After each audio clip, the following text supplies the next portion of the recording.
This is the WD Elements external hard disk. So it is a spinning disk, not a flash drive. It's a spinning disk, like old school hard drive that's in there. So, and it's got this type of USB connector, and the cable that comes with it would just be a normal USB cable. You can buy these cables now that come out as USB-C as well, or you can just get a USB-C converter for USB-C computers. But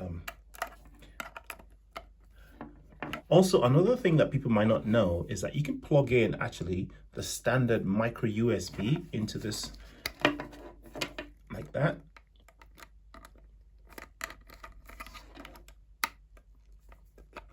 Like that, can you see that? And it still works. So sometimes when I can't find this cable for whatever reason, I could just use a standard USB cable and that still works too.